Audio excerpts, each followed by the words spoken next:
Guys, j'espère que vous allez bien. Bienvenue encore une nouvelle fois dans ma chaîne YouTube Marketing en Comprend. Je suis Cléopâtre Djinkou, je suis Digital Marketing en freelance, c'est-à-dire j'accompagne les entreprises et les marques qui veulent se développer sur le digital. Tout ce qui concerne les stratégies, façon de communiquer sur le digital, mais sur Internet, à travers des réseaux sociaux, à travers des sites web, façonnent leur image de marque en ligne, de formation marketiste. Donc c'est pourquoi aujourd'hui je veux parler comment choisir son logo ou bien son nom d'entreprise. Ce que j'ai remarqué, c'est que la plupart des gens de nos jours, lorsqu'ils veulent mettre un produit sur pied, ils mettent n'importe quel nom, que ce soit un nom qui reflète peut-être leur personnalité ou bien un nom qui reflète peut-être le synonyme, l'acronyme de leur propre nom, mais ils ne savent pas qu'il y a un revers derrière là. C'est pour ça que la plupart des techniciens ou bien des spécialistes se disent logo ou bien un nom de marque, il faut vraiment prendre du temps, étudier la chose afin de choisir un bon logo ou bien un nom qui vous représente non seulement vous, mais aussi l'activité que vous mettez sur pied.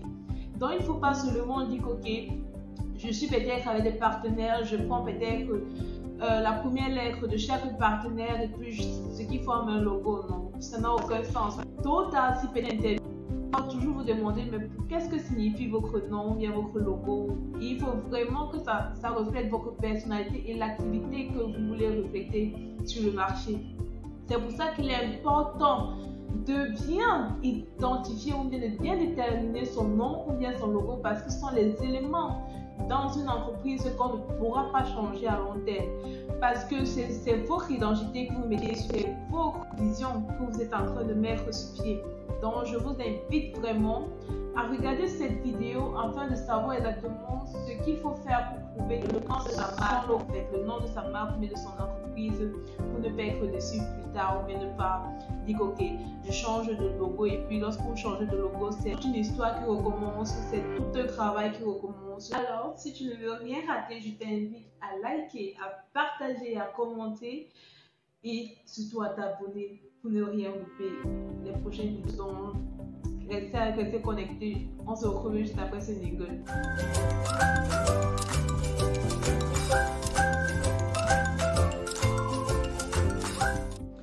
Vous vous demandez souvent quel est l'intérêt de perdre du temps pour pouvoir choisir un nom qui peut être si simple à trouver. Non, détrompez-vous. Parce que votre marque qui va constituer, si Dieu le veut, ou bien si votre compétence, ou bien si votre stratégie que vous mettez sur pied, une marque forte, va donner de la valeur à vos offres, va donner de la valeur à l'activité que vous donnez en fait. C'est ça qui va permettre l'attachement que le client aura avec votre entreprise, ou bien votre produit, ou bien votre service, ou bien votre offre. Donc, je vous invite vraiment à prendre du temps à écouter ce que je vais vous dire sur les différents éléments que vous devez prendre en compte, ou bien les différents éléments qui caractérisent une marque ou bien un logo, afin que vous puissiez dire ok, j'ai fait un bon choix lorsque je choisis mon logo. Pour ne pas rajouter tantôt, non ou bien le logo ou bien la marque permettez en fait votre clientèle ou bien votre marché ou bien votre cible que vous aurez choisi. Par exemple, je veux prendre l'exemple de Samsung. Lorsqu'une personne achète un téléphone, il n'achète pas le téléphone, mais il achète la marque. Il n'achète pas un Android, mais il achète plutôt la marque, parce qu'on sait que la personne qui possède Apple se considère comme une certaine catégorie de personnes.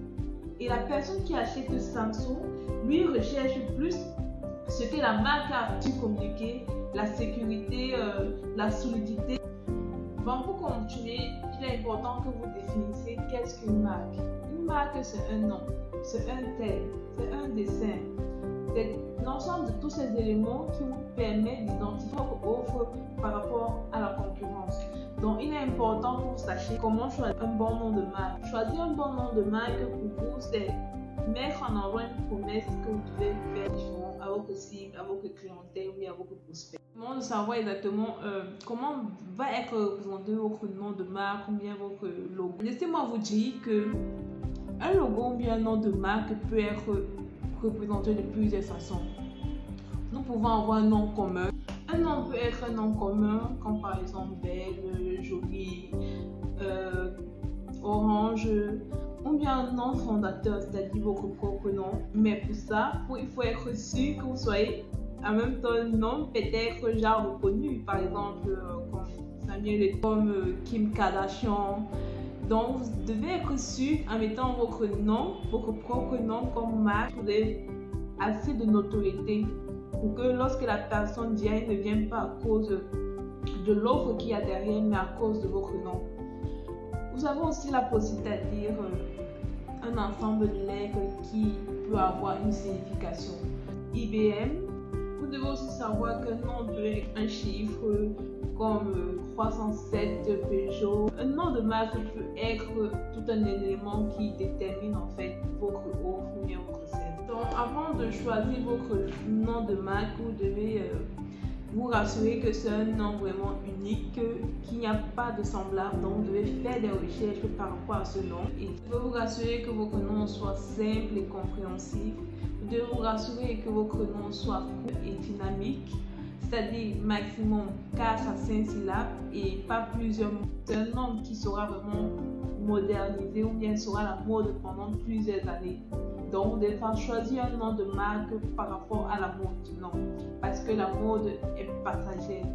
Choisissez un nom de marque qui vous représente, que vous êtes sûr que lorsque vous vous réveillez demain, vous êtes fier de votre marque, de votre nom de marque.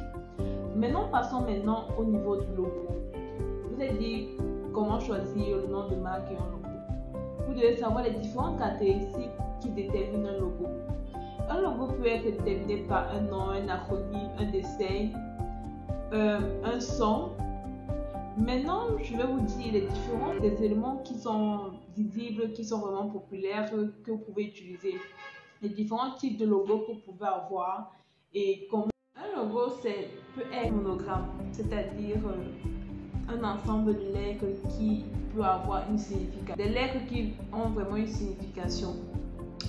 Je vous ai pris l'exemple de IBM, de CNN, de HP, de HBO, qui, vous voyez, ils ont quoi en commun? C'est-à-dire, c'est les premières lettres des noms constituent ces entreprises. Donc, il est important de mettre en avant ces éléments. Marquez bien, ces genres d'acronymes, c'est plus dans le domaine de la tech, parce que le domaine de la tech est compliqué. On ne peut pas juste choisir un nom parce qu'il faut choisir, parce qu'on sait que la tech, côté technologie, le monde est évolutif. Je vous ai dit qu'on ne choisit pas un nom par rapport à la mode.